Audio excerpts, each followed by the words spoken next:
Halo, assalamualaikum warahmatullahi wabarakatuh. Berjumpa lagi di pelajaran matematika. Oke, hari ini sebelum kita mulai pelajaran, yang pasti kalian harus sudah menyiapkan niat untuk belajar.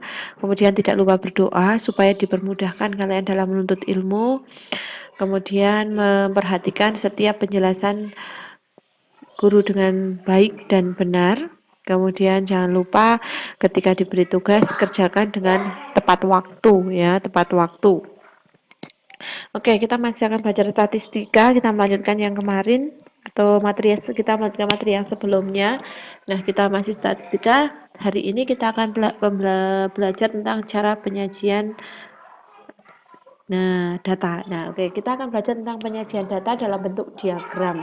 Nah, karena dalam kemarin sebelumnya, di materi sebelumnya kita sudah belajar tentang macam-macam bentuk diagram, kemudian bentuk diagram, ada diagram lingkaran, ada diagram garis, ada diagram batang, mungkin ada histogram poligon dan lain sebagainya. Oke, kita lihat yang pertama, di sini kita akan menyajikan penyajian. Jadi nanti akan diketahui suatu data, nah kamu diminta untuk menyajikan datanya dalam bentuk diagram.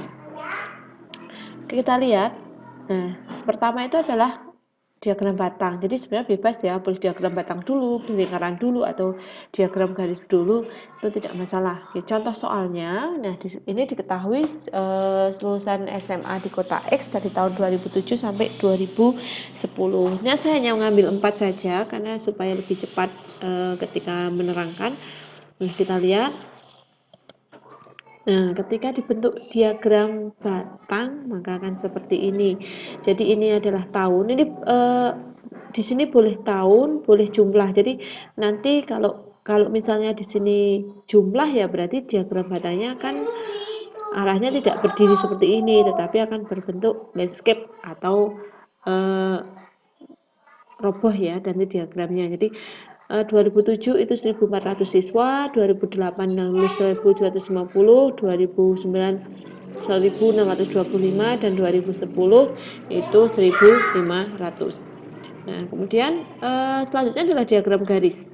Apa itu? Nah, sama ya. Saya masih akan menggunakan contoh soal yang sama supaya terlihat jelas perbedaannya. Oke, kita lihat.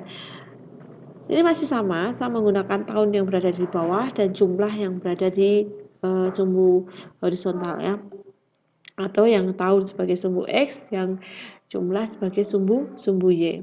Kita lihat seperti ini. Setelah dicari titik-titiknya akan kira-kira seperti ini ya. Nah, yang namanya diagram baris berarti titiknya akan dihubungkan dengan garis. Seperti itu. Nah, ini namanya diagram garis.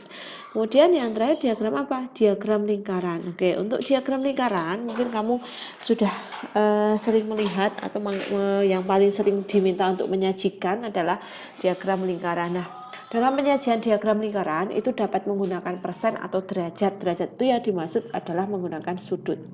Contoh soalnya masih sama, tapi ini saya beri jumlah, jadi ada 6.275 siswa ketika dari tahun 2007 sampai 2010 dijumlahkan.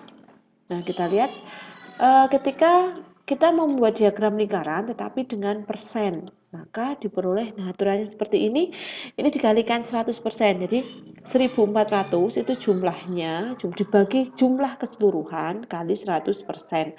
Nah, ini akan dihasilkan 22% dan seterusnya. Lalu bagaimana kalau dengan besar sudut? Masih sama, rumusnya hanya bedanya kalau sudut dikalikan 360 derajat, karena besarnya satu lingkaran itu adalah 360 derajat. Sedangkan kalau persen dikalikan dengan 100%, karena kalau 100% adalah keseluruhan itu ya, jadi keseluruhan. Lalu bentuknya seperti apa? Sama. Hanya bedanya di mana tadi? Yang satunya ditulisi persen dengan yang satunya ditulis derajat. Ini jadi bedanya. Oh, ini maaf, saya lupa tidak saya tulis ini yang 22% yang siapa, 28% yang siapa. Oke. Ini cukup mudah untuk dipahami ya untuk kalian. Jadi nanti kita akan belajar untuk membuat diagram ini. Kalau yang lalu sudah mencari macam-macam diagram, nah sekarang nanti ada tugas selanjutnya itu adalah membuat diagramnya dari data yang sudah ada. Kemudian untuk selanjutnya, nah lanjut ke penyajian diagram dalam bentuk tabel.